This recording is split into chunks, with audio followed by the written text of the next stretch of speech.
Hey, shalom, shalom from your Dutch Uncle John, here to tell you what it is with Cain and Abel. We're going to cover Genesis chapter 4, the first part of it, two-thirds of it, and let's get started. Genesis 4:1, it says, "And the man had relations with Eve, his wife, and she conceived and gave birth to Cain. And she said, I have obtained a man with the help of Yahweh." Okay, the man we're talking about here is Adam, okay, and his wife Chava, Eve. And the verse begins with the word "and." It's a vav. You've seen this before, and there are 4 vavs in this verse, 4 ands. And the word man we know is Adam. And this word, the first word in Genesis 4:1 is Vaha'adam. It's actually 3 words in English. Va is and, ha is the, and Adam, man. So Vaha'adam, and the man. And Adam we know is man, right? And it's made up of 2 things. It's made up of Aleph. Aleph is God's letter, and the next 2 letters, Dalet Mem, spell Dam, which is blood. So to make man, God took blood and God and put them together, boom, and we got life. A nice man there. Okay, and it says, "And the man had relations with Chava, his wife." The way it says this in the Bible, it says, "And the man knew Chava, his wife." And that word for knowing is da, okay, to know something. And that's how the Bible refers to sexual relationships, okay. He knew her or she knew him, okay. And here it's yada, because there's a yod in front. It's he knew, okay, his wife. And we have used this just in common modern English. They use this word knowledge, can be used for bedroom activities, maybe a little bit archaic, but you've heard of carnal knowledge, right? Carnal knowledge is sexual relations, just an old way of saying it.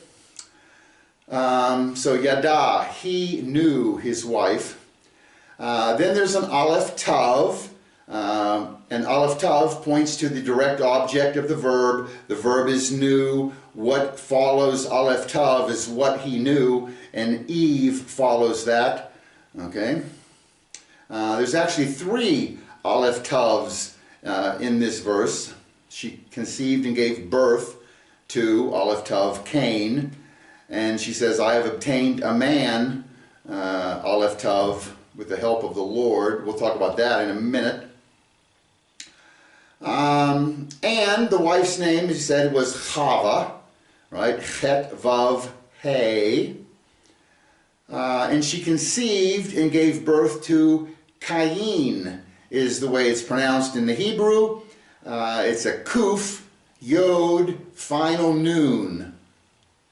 Cain. And that's interesting because Cain is kind of an offshoot of the word kaniti, which is acquired or obtained, okay? And it kind of makes sense. She obtained a man, and so she named him Cain. He was obtained, he was acquired, okay? So she took that name from what happened there. She did that again too. Remember in chapter 5, whenever Cain, Abel, and Seth was born, because she said, because the Lord has appointed another son, appointed is Seth. And she named that son Seth because he was appointed. Very nice. This word Cain, by the way, is a kuf, yod, final noon. The kuf, its value is 100.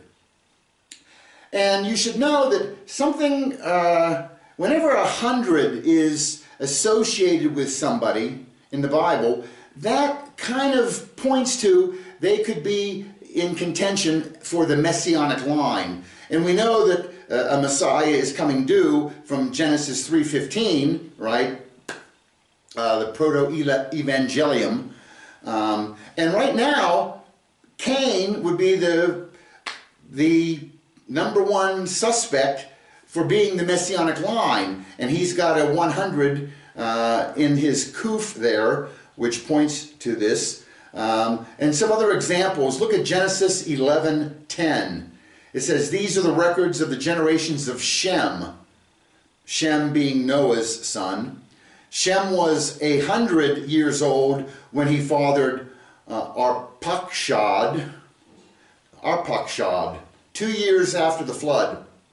So Shem is definitely in line for the Messiah, and here he was 100 years old, it's mentioned, so there's that 100. We know Genesis 21:5, it says, now Abraham was 100 years old when his son Yitzhak was born to him. Abraham is in line for the Messiah. Genesis 26:12, then Isaac, Yitzhak, sowed in that land and reaped in the same year 100-fold, and Yahweh blessed him. So Isaac is in line for the Messiah. Genesis 33:19, and Yaakov, Jacob, bought the parcel of land where he had pitched his tent from the children of Hamor, Shechem's father, for 100 pieces of money. So every time you see this 100 associated with somebody, that's going to be pointing out that they're probably in line for Messiah. Now Cain, he's not going to be in line because he ends up doing a dastardly deed here.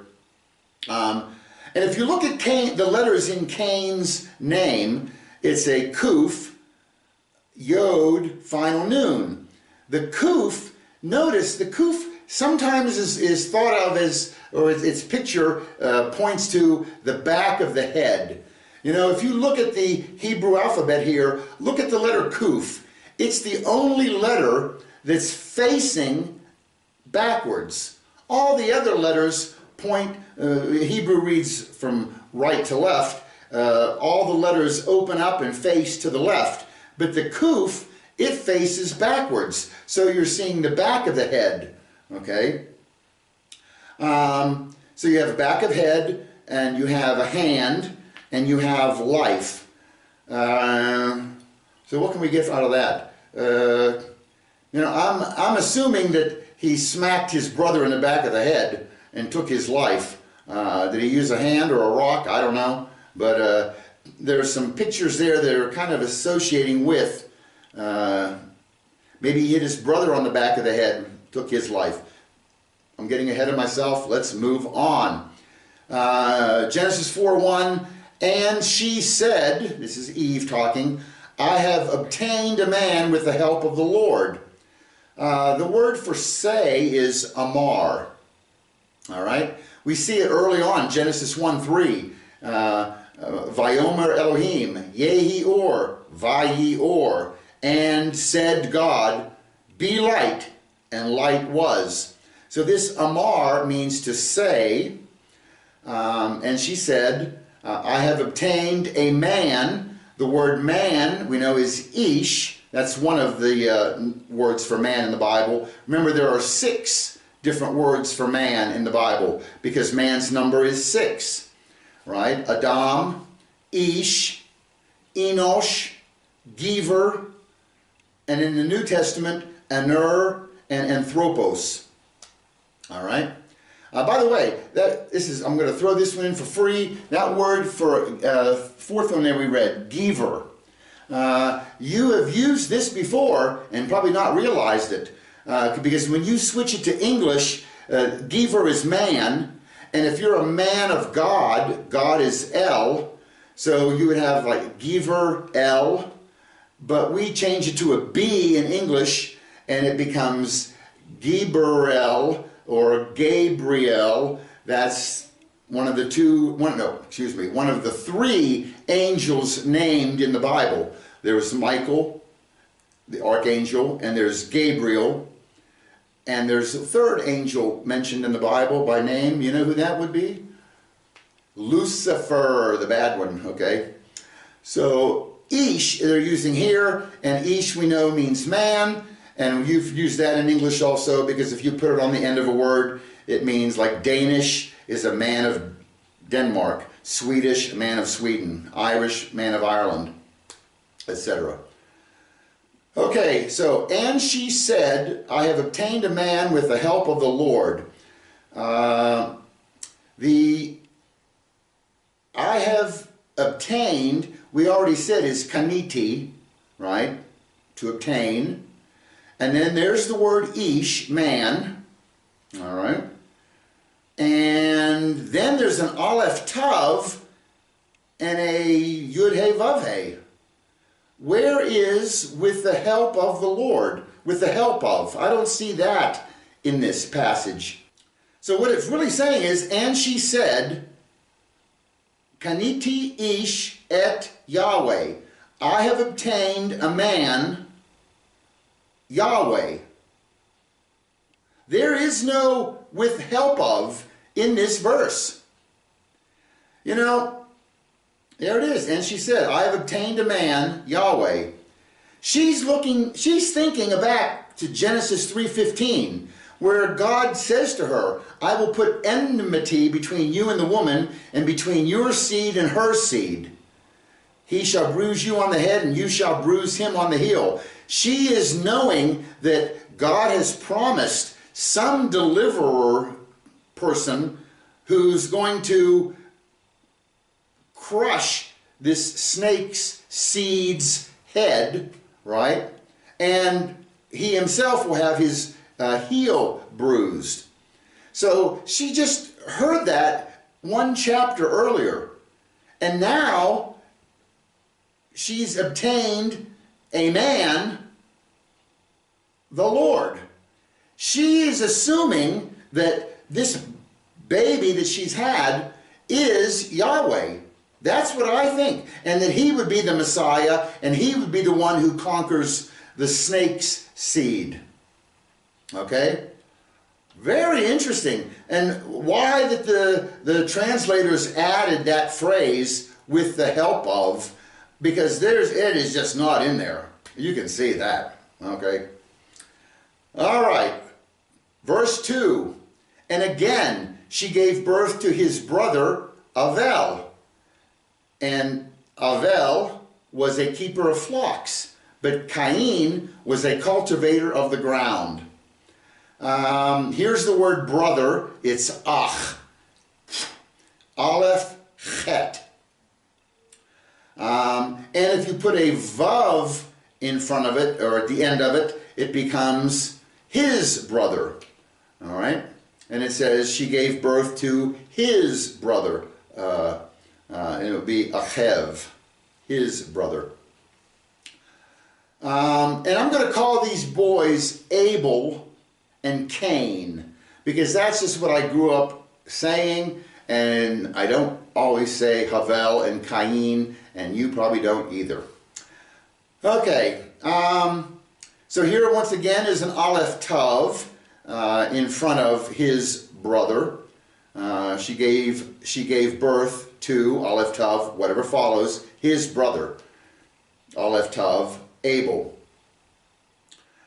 Now, this Abel fella, his spelling is Hey, Bet, Lamed. All right? Which, by the way, Hey is 5, Bet is 2, Lamed is 30. Abel's name adds up to 37. There's a big sign. Okay, you've seen all the 37s in my previous videos. This is one of God's big numbers. And so this tells me Abel must have been a good guy. He got 37 for his gematria. Okay?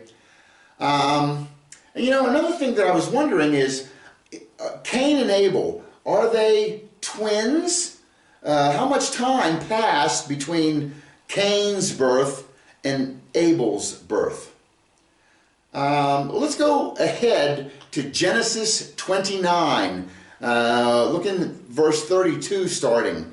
It says, so Leah is Jacob's first wife. So Leah conceived and bore a son, and she called his name Reuben. And verse 33, then she conceived again and bore a son, and she called his name Simeon. Verse 34, she conceived again and bore a son, and therefore his name was called Levi.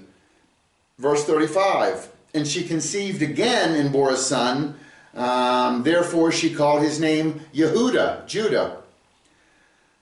Notice there were 4 conceptions and there are 4 births. Now let's look at Genesis 4, 1 and 2. It says, a man knew Chava, his wife, and she conceived and gave birth to Cain.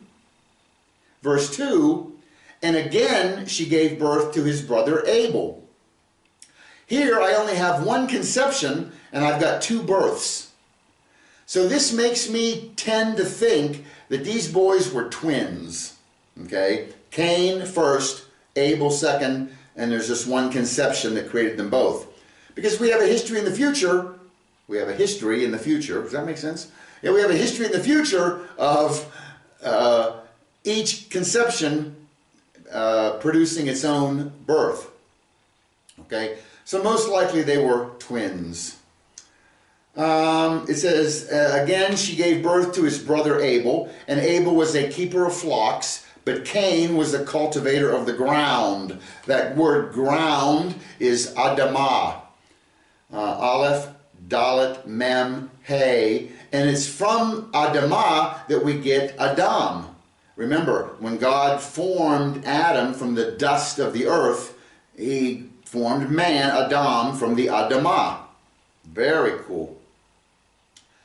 Verse 3, so it came about in the course of time that Cain brought an offering to Yahweh from the fruit of the ground. The actual reading of that verse is, so it came about in the course of time that Cain brought from the fruit of the ground an offering to Yahweh. Does it matter? Let's try to stick to it as closely as we can. That's the actual what it says. Okay, and in the course of time, we know the word day is yom, yod, vav, mem. And the course of time, this is days, plural, it becomes yamim. And you put a yod mem on the end and makes it plural, days. That's what he has here in verse 3. Cain brought from the fruit of the ground. The word fruit is peri, pe, resh, yod. This is a word that you'll see a lot in the Bible. And here it says from the fruit of the ground. Remember, if you want to use the word from, that's a prefix, mem, in front of the word. So here you have mipari, or miperi, I don't know how to pronounce it, but you see the letters, there's a mem in front, that's from the fruit. Okay?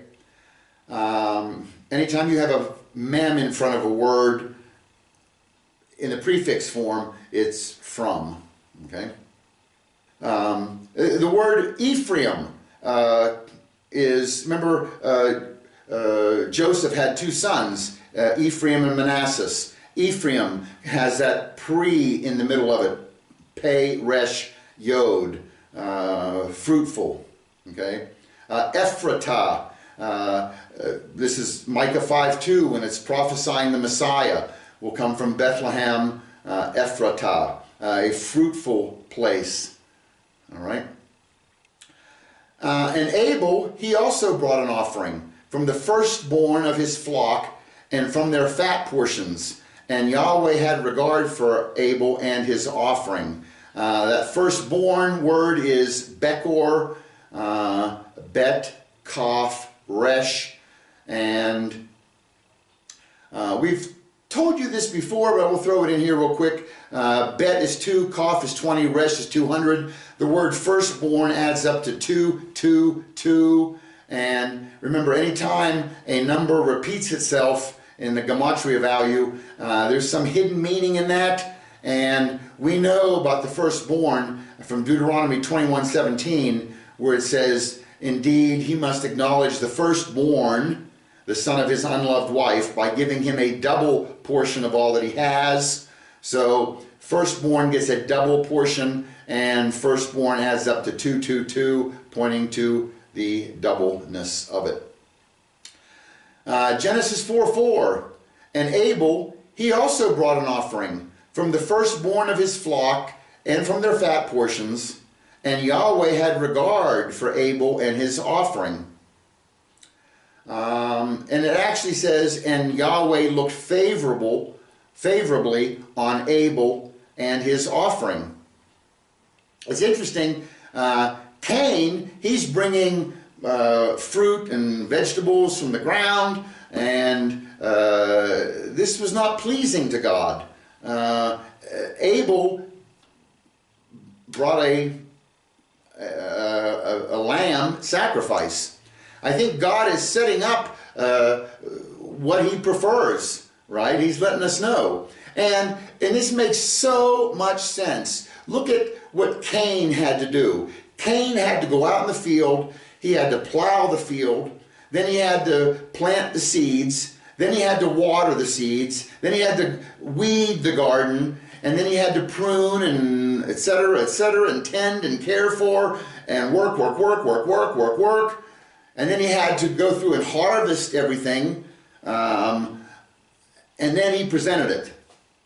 Abel, on the other hand, he sat on the porch, and out in the field were the sheep, and sheep got to know each other.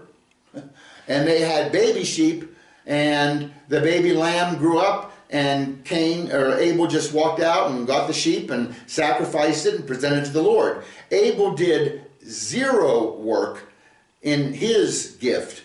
Cain, work. And remember, it is by grace you are saved through faith, not of works. There's a New Testament. Wow, that is a huge verse, okay? And it's setting that up right here. You can see, God doesn't want you working your way to please him. He wants you to have faith in what he tells you, okay? And Cain, he's not open to hearing this message. In Genesis 4:5, it says, and he, Yahweh, did not respect Cain and his offering, and Cain was very angry, and his countenance fell. You know, God has his way to get to heaven, okay? It shows up in one verse in the New Testament that just makes it super clear. If you confess with your mouth that Yeshua is the Lord, and God raised him, and you believe in your heart that God raised him from the dead, you will be saved. Notice there's no work involved in that verse. It's all faith. So, let me tell you, my friends, you can go to heaven God's way, or feel free to go to hell any way you want. All right. And in verse 5 it says, Cain was very angry and his countenance fell. That word for countenance here is panim, which is the word for face. His face fell, saddened, okay? And if you put his face, it's panav. You put the vav on the end, and it makes it his face. All right? And if you put a kaf on the end, kaf, remember, is the open palm, kaf, and that is your. If you put the yod on the end, it's my. Put a kaf on the end, it's your, paneka, okay? Why has your countenance fallen? You can see paneka in the second line in the Hebrew there. All right? Okay. It's amazing, these two brothers, right? You know, brothers Cain and Abel, they both should be friends. Brothers Cain and Abel, they both should be friends. One man likes to sow and reap, the other likes to chase a sheep, but that's no reason why they can't be friends. But unfortunately, Cain was not friends with his brother. He was jealous of this. Okay? Verse 6, and Yahweh said to Cain, why are you angry? Why has your countenance fallen? That word for fall in Hebrew is nafal. You see it, nun, pei, lamed. Where did we get the English word fall? My guess, it comes from Hebrew, nafal. That seems very straightforward to me. And you know what? A lot of our people who consider themselves the educated, intellectual, intelligentsia, oftentimes they're a bunch of morons, and they're also atheists. I heard statistics once that 70% of all college professors are atheists.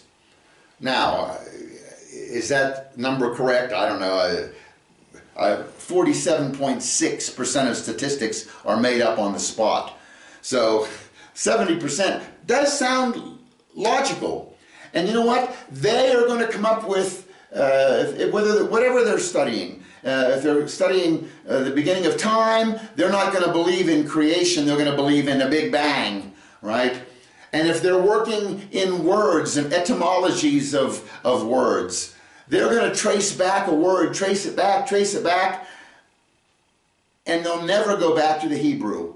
Here's an example. The origin of the word fall. I looked it up on the internet. First recorded before 900 AD from the Middle English fallen. The Old English is fallen, the cognate with German fallen, the Old Norse falla, akin to Lithuanian pulti, to fall. You know, why doesn't it go back to Genesis 4:6? It comes from the word nafal, to fall. That just seems so obvious to me, and not to the people who write our dictionaries. Genesis 4:7. God says, if you do well, will you not be accepted? And if you do not do well, sin lies at the door, and its desire is for you, but you should rule over it. Woo, this one's packed with a lot. Get ready. If you do well, that word for well is tov. Tov, remember, you've seen that a lot in the first Creator Week, the first 7 days. And God saw the light was good, and God saw that it was good, and God saw that it was good. 7 times you heard that in Creator Week. And there's that word tov, good, okay?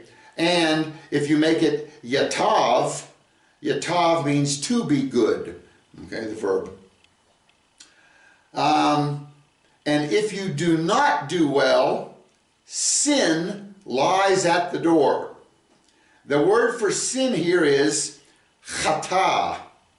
It's a chet, tet, aleph, hey. And I want you to point out about this word, chata. It is a noun. Sin is a noun. It's a singular noun, and it's a feminine noun. In Hebrew, like a lot of languages, French, the Romantic languages, Spanish, right, Italian, they have masculine and feminine. Hebrew does the same, and chata is a feminine singular noun. So why is that important, and why am I even bringing that up? Well, look here. It says, if you do not do well, sin, a feminine singular noun, lies at the door, period. Then it says, and its desire is for you, but you should rule over it. What is it? It sounds like it could be the sin, right?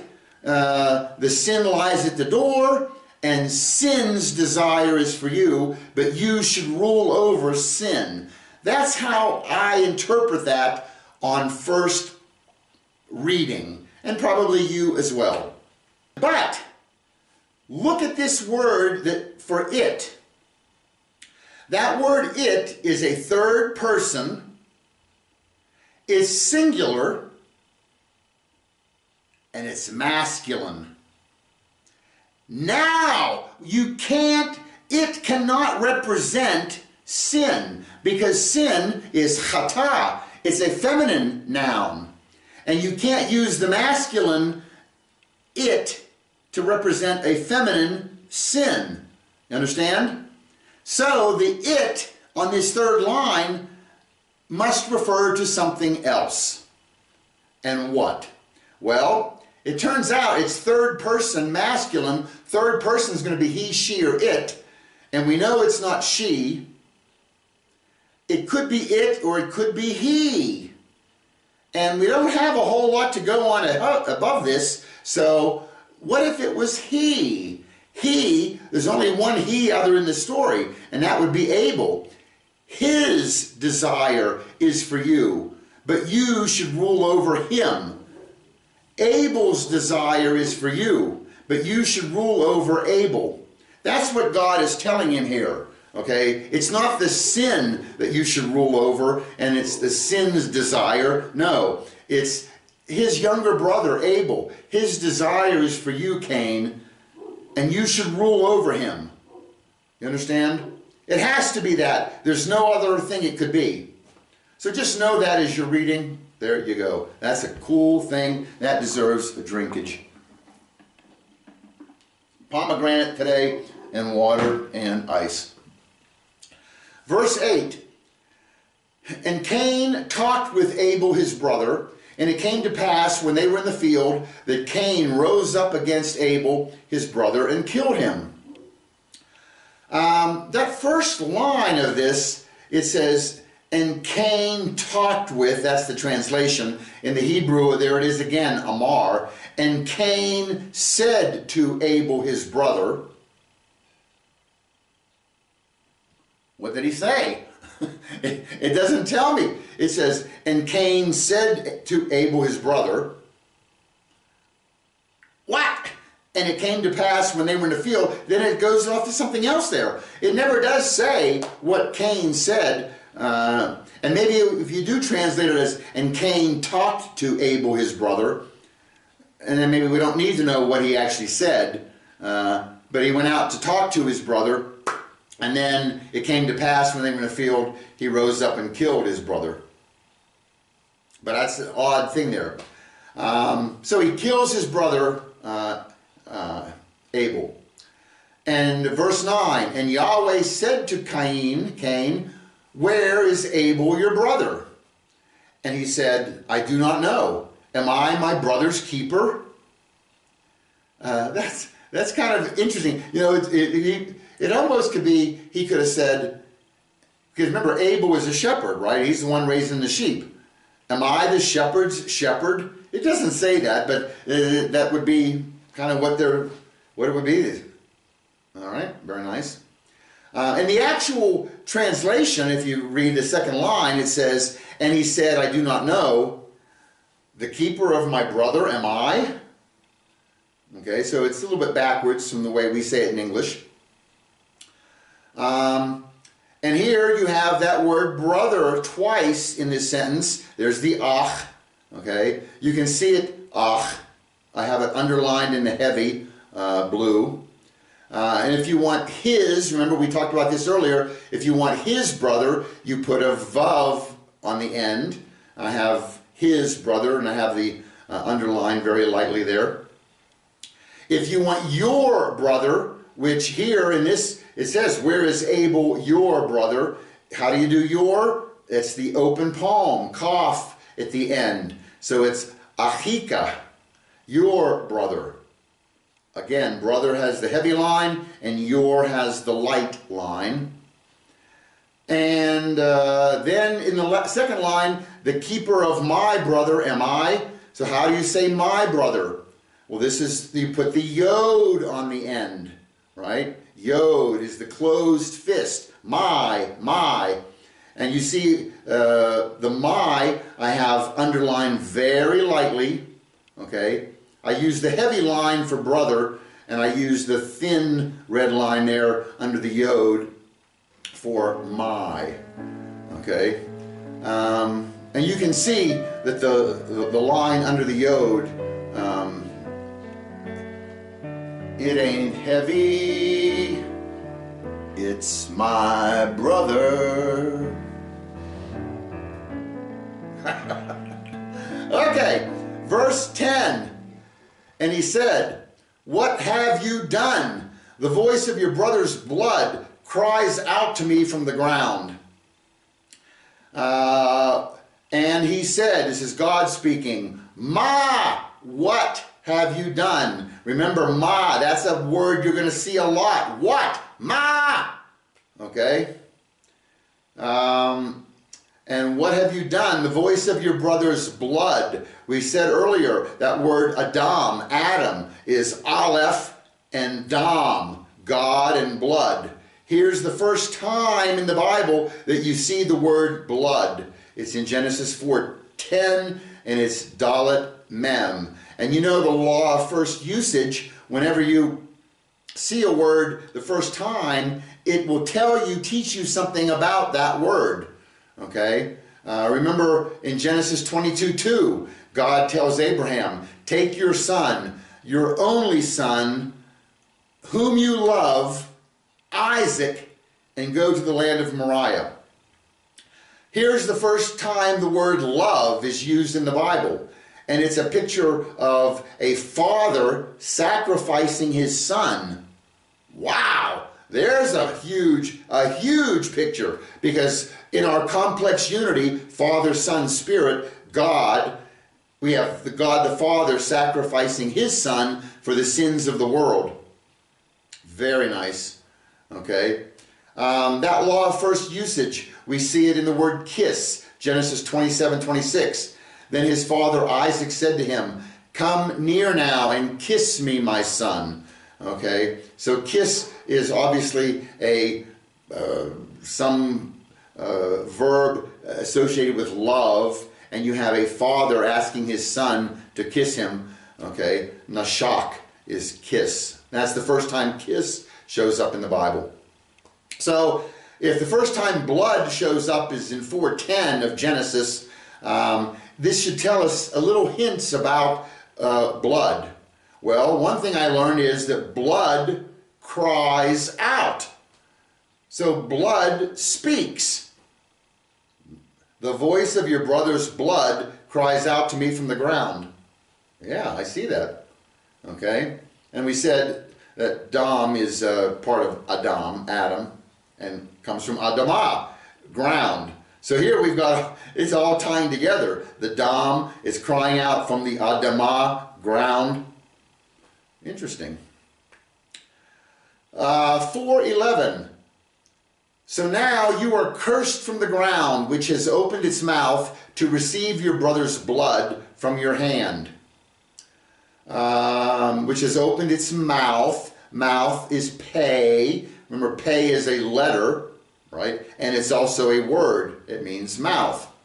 And there's two pays. Pay is that one of those letters, the sophit letters, has a final form. And if it's at the end of the word, you use the open mouth, the pay sophit. And if it's at the beginning or in the middle, you use the closed mouth for pay, okay? Verse 12, when you till the ground, it shall no longer yield its strength to you. A fugitive and a vagabond you shall be on the earth. The word earth, which ends this sentence, is aretz. Aleph, resh, tzadi. And it's a tzadi sophit, a final form tzadi. And the first time we see the word aretz is actually in Genesis 1:1, right? Bereshit bara Elohim et hashamayim va'et haaretz, the heavens and the earth, aretz.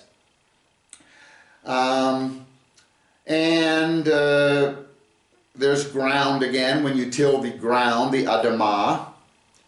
By the way, that word aretz, let's go back to our atheist etymologists, because they're going to look up the origin of the word earth. Rabbi Google says that the origin is Middle English earthe, from the Old English eortha, I don't know, akin to the Old High German erda, earth, or the Greek era. So here they took it back to the Greek, E-R-A, era, but why don't they take it back to where it really began? The word eretz, if you spell eretz backwards, and let's spell it first, let's just transliterate it into English. Eretz, A-retz. Okay, I have an A, aleph, I have a resh, that's R, and then I have a tsadi, which is like a TZ sound, or a T. We'll just call it a T for right now. And if we remember, Hebrew reads right to left. If we switch it around and read left to right, we're going to get tsadi, resh, aleph, T-R-A, terra. Terra, terra firma, that's Greek, terra, ground, land, earth. You understand? You just take the Hebrew word and write it backwards, and that's where the word earth comes from. It doesn't come from all this crap that they're saying. It might come from Middle English and German and all that, but its original comes from Hebrew backwards. So there. Take that, you atheist etymologist, you. Okay. Genesis 4:12. When you cultivate the ground, it will no longer yield its strength to you. You will be a vagrant and a wanderer on the earth. Here, that word vanad is wandering. And the vav is and then nod is wandering. Okay. Let's see. And if you read on down in verse 16, and it says, then Cain went out from the presence of Yahweh and settled in the land of Nod, east of Eden. And that word Nod is the land of wandering. Okay? And he's a wanderer. Okay? Nod. Very nice. Genesis 4:13. And Cain said to Yahweh, my punishment is greater than I can bear. Word punishment here is avon, or my iniquity is greater than I can bear. Avon. And if you want my iniquity, avoni, right? Put the yod on the end. My. Genesis 4:14. Surely you have driven me out this day from the face of the ground, and from your face I shall be hidden. And I shall be a fugitive and a vagabond on the earth, and it will happen that anyone who finds me will kill me. Okay, you have driven me out this day. Remember the word for day? We talked about it earlier. It's yom. And if you want to say this day, in Hebrew, you put a hey in front of the word. Hayom is today, this day. And that works with other words as well. If you have the word shana, that's year. And if you want to stress it's this year, it's Hashanah. The word for week is Shabua. And this week, Hashabua. Very easy. You can do it with evening. Evening is Erev. Ha'erev is this evening. Haboker, this morning. Okay? That's a useful tip right there. So you've this day from the face of the ground, and from your face I shall be hidden. Okay, look at this word. This is a mouthful. And from your face. Those four words are one word in Hebrew, and it's vami paneka. Well, the vav is and then here's the mem prefix from. So we have and from, and then we have pani. Pani is face, and if you put an open palm cough on the end, it's paneka, vami paneka, and from your face. Very cool.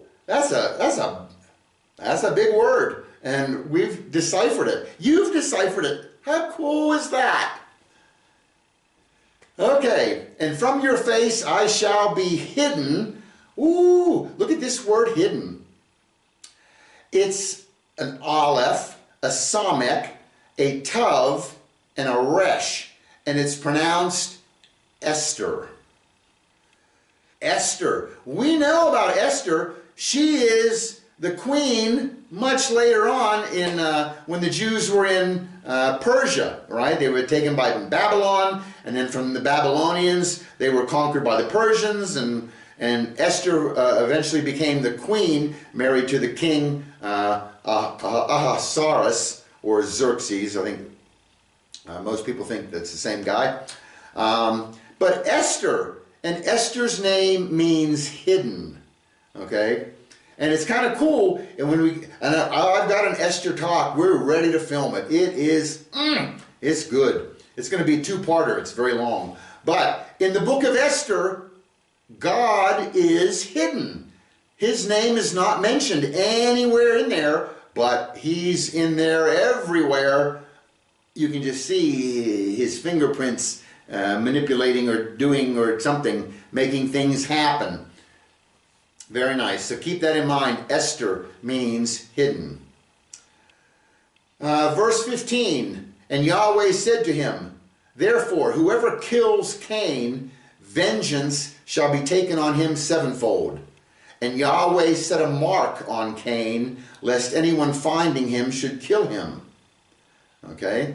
He put a mark on Cain. That word for mark is ot, aleph, vav, tav. An ot is a sign or a mark. We've covered this word a lot. The word ot, aleph, is God's letter. Vav is a nail. Tav is a cross or two crossed sticks, right? So you want a sign? How about God nailed to a cross? There's a sign. And by the way, that word ot is also the Hebrew word for letter. Okay? It's a feminine word. If you want to pluralize it, it becomes otiot. There are 22 otiot in the Hebrew alphabet. Plus there's 5 more otiot final forms, which comes to 27 otiot total. Total otiot. Okay. And we see this word elsewhere in the Bible. Look at Ezekiel 9, verse 4. And Yahweh said to him, go through the midst of the city, through the midst of Jerusalem, and put a mark on the foreheads of the men who sigh and cry over all the abominations that are done within it. Look at the word mark there. It's a tav and a vav. Mark is tav. And what is a mark? What is a tav? It's 2 crossed sticks. So I'm thinking that whenever he put this mark on Cain's head, it involved this. Two crossed lines, a vertical and a horizontal. It's a picture of the cross. That's the protection that Cain received. Okay? Very nice. Well, I think we're going to end right there. God bless. Thank you for watching. To God be the honor. To God be the glory. To God be the praise. Thank you so much for watching. And look forward to this Esther talk, because it's good stuff. And God bless. We'll see you soon. Bye-bye.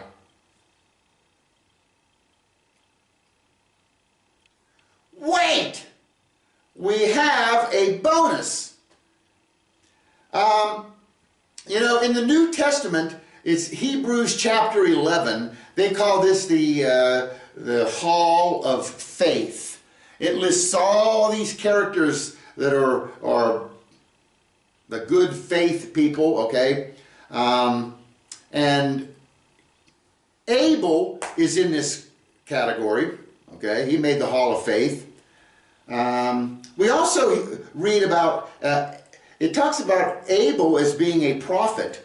which is kind of odd because I don't know what he prophesied. I don't know what he prophesied, but the Bible considers him a prophet.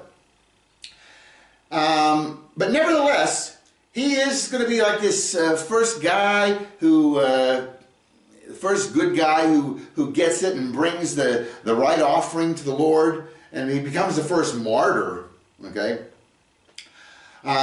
Which has some parallels with Yeshua Jesus. So maybe there are more parallels with Yeshua and Abel. That's what we're going to look at, okay? The first one I see is that Abel and Yeshua were both second sons, okay? We saw that she conceived and gave birth to Cain, and she said, I have obtained a man, the Lord. And again, she gave birth to his brother Abel. So Abel is the second son. And Yeshua they call him the second Adam, right? Look in Luke 3:38. This gives the genealogies, and it goes on: the son of Enosh, the son of Seth, the son of Adam, the son of God. So Adam was the first son, and Yeshua is the second son. Okay, Mark 1:1 also, the beginning of the gospel of Yeshua HaMashiach, the Son of God. So they were both sons of God. We see in Genesis 4:2 that Abel was a keeper of flocks, so he was a shepherd. And in John 10:14, Yeshua says, I am the good shepherd, and I know my own, and I am known by my own. So Abel and Yeshua were both shepherds. Abel, he brought an offering in 4:4 of Genesis from the firstborn of his flock and from their fat portions. And Yahweh had regard for Abel and his offering. Okay, so Abel brought an acceptable sacrifice to God. And in Ephesians 5:2, in the Brit Hadashah, the New Testament, it says, and walk in love, as Messiah also has loved us and given himself for us, an offering and a sacrifice to God for a sweet-smelling aroma. So Yeshua's sacrifice was pleasing to God. Very nice. They look in 4:4 again. We saw Abel is sacrificing the firstborn of his flock, right? It's a perfect, unblemished lamb. And in John 1:29, it's the New Testament, it says, the next day, Yochanan, John, saw Yeshua coming toward him and said, behold, the Lamb of God who takes away the sin of the world. And it's repeated in 2 Corinthians 5:21. It says, God made him who knew no sin to be sin on our behalf, so that in him we might become the righteousness of God. So Yeshua became our unblemished lamb sacrifice. Very nice. In Genesis 4 and 5, it says, and the Lord looked favorably on Abel and his offering, and he did not respect Cain and his offering. Okay, so we have Abel's offering received God's public acceptance. God accepted it. He was happy with his firstborn of his flock.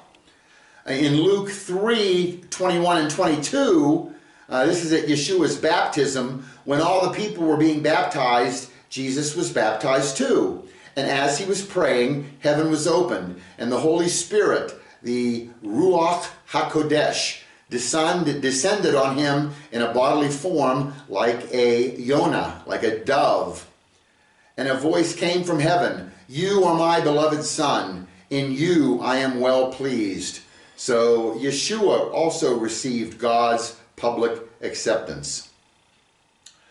In Genesis 4:5, it says, God did not respect Cain in his offering, and Cain was very angry, and his countenance fell.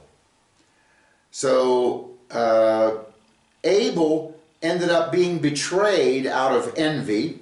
And in Matthew 27:18, it says, for he, Yeshua, knew that for envy they had delivered him. So Abel and Yeshua were both betrayed out of envy.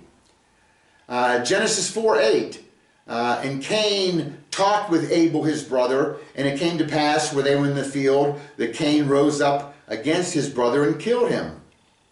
And in the New Testament, John 15:25, but this happened that the word might be fulfilled, which is written in their law, they hated me without a cause.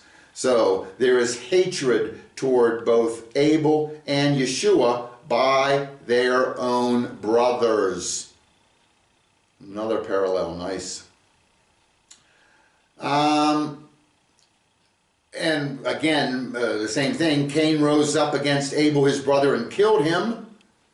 And in Matthew 26:65 and 66, then the high priest tears his garments, saying, he has blasphemed. Why do we need any more need of witnesses? Behold now, you have heard the blasphemy. What do you think? And they answered, saying, he is deserving of death. So both Abel and Yeshua were killed by their brothers unjustly. Nice. Here's another one. We'll stick with Genesis 4:8 again. Cain rose up against his brother and killed him. And in Matthew 26:62, and the high priest, having stood up and said to him, answer you nothing? What do these witness against you? But Yeshua was silent. Neither Abel nor Yeshua defended themselves. Abel, I don't think he saw it coming. There's a rock on the back of his head. And Yeshua answered nothing. By the way, this Yeshua answering nothing, our whole court system in America is based on this, the Fifth Amendment. You have the right to remain silent. If someone's trying to charge you with something, they need to bring evidence, and they need to bring more than one piece of evidence. You just don't accuse somebody and it's a done deal. And that, not defending yourself, that was actually prophesied. If you go back to Isaiah 53, verse 7, this is foretelling about the Messiah, and it's about the Messiah. It's not written about Israel. But Isaiah 53:7 says, he, the Messiah, was oppressed and afflicted, and he did not open his mouth. He was led like a lamb to the slaughter, and as a sheep before her shearers is silent, so he did not open his mouth. Nice. Genesis 4:10, it says, the voice of your brother's blood cries out to me from the ground. And in Hebrews 12:24, it says, and to Yeshua Jesus, the mediator of a new covenant, and to the sprinkling of blood, speaking better things than that of Abel. Wow! I mean, it's talking here that this blood of Yeshua is speaking. We told you, blood cries out. So, the blood of Abel and the blood of Yeshua both spoke. And it talks about Jesus being the mediator of a new covenant. It should not be a surprise that there is a new covenant. Covenant is another word for testament. There should no surprise as a New Testament, because Jeremiah 31:31 is telling Yeremahu 31:31 says, I'm going to send you a new covenant, not like the one that I gave you at Sinai, which you broke. I'm giving you a new covenant. So you should be looking, Jewish friends, for a New Testament. Well, I got one for you. Genesis 4:12, when you till the ground, it shall no longer yield its strength to you. A fugitive and a vagabond you shall be on the earth. Okay, so I see Abel's murderer being punished.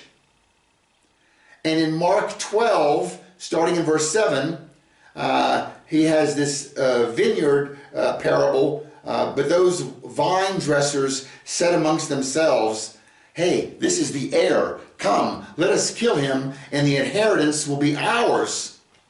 So they took him and killed him and cast him out of the vineyard. Therefore, what will the owner of the vineyard do? He will come and destroy the vine dressers and give the vineyard to others. So it's foretelling in parable form that those who are doing the killing will be punished, just like Cain was punished.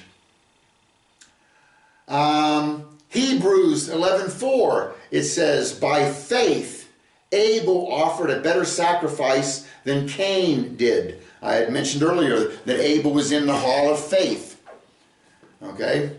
And in Revelation 1, starting in verse 4, it says, "John, to the 7 churches in the province of Asia, grace and peace to you from him who is and was and is to come, and from the 7 spirits before his throne, and from Yeshua HaMashiach, the faithful witness, the firstborn from the dead, and the ruler of the kings of the earth."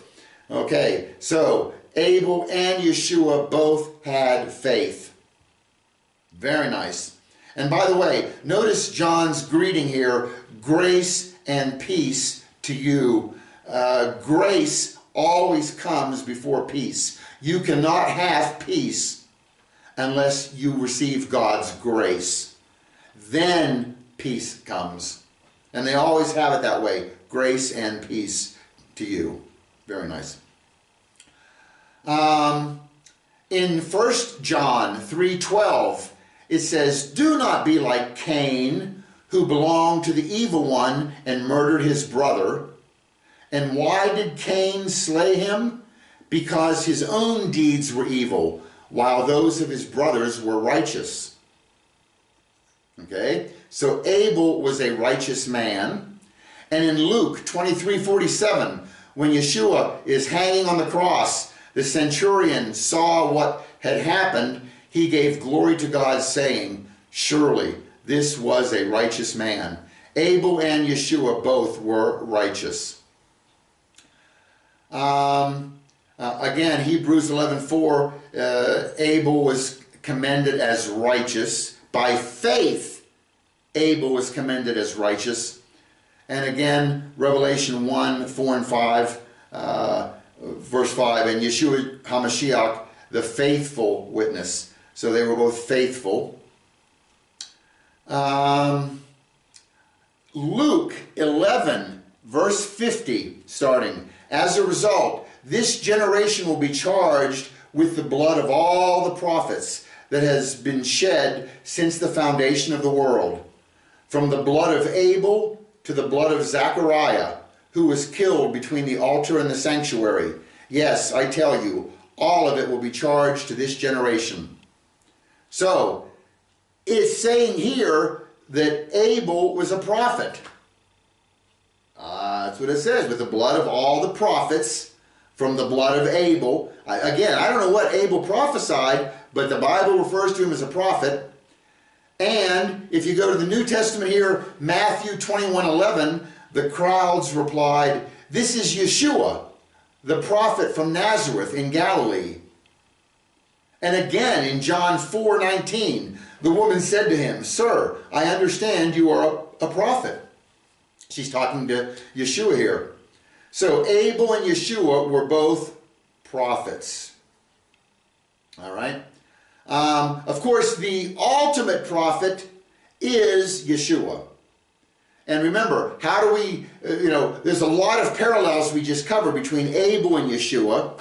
And there are heaps of parallels between Isaac and Yeshua. There's parallels between Boaz and Yeshua. There are a lot of Yeshua types in the Bible. The ultimate is Moshe. Deuteronomy 18:18 says, I will raise up for them a prophet like you, Moses, from among their brothers. And I will put my words in his mouth, and he will tell them everything I commanded him. Messiah will be a prophet like Moses. He will be Jewish, he's going to be from their brothers, and he's going to be a prophet. And if I've got 7 hours of video comparing Moses and Yeshua, there cannot be anybody else who is the Messiah. It has to be Yeshua. So, all right. So there's your bonus. Thanks for watching. God bless. We'll see you soon. Bye-bye.